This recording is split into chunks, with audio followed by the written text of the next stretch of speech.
So here we are 2 weeks later.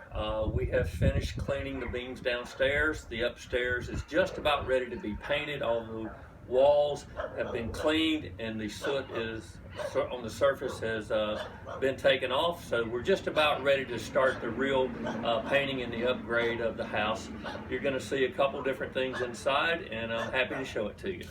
So as you can see, the walls have been cleaned and shined. They have all of the surface soot has been removed from the walls. They are ready to be painted. You can see where we've already started patching the holes in the wall, and we should be painting within the next week. At the end, as you can see, the walls have been cleaned.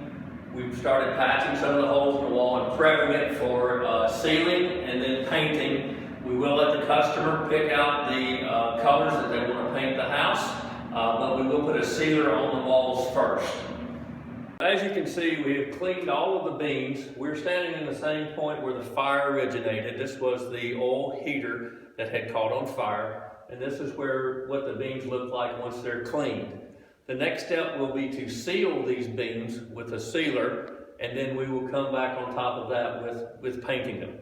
But that will take and seal all of the smoke smell into the beams and leave it there. There was no structural damage that we could find, and that's one of the first things we look for when we get the soot off of the beams.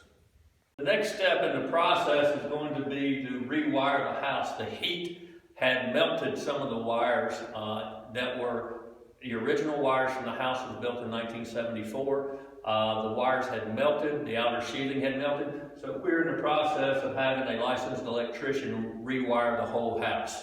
This is part of the restoration part. We will be putting in new outlets and new lights throughout the house.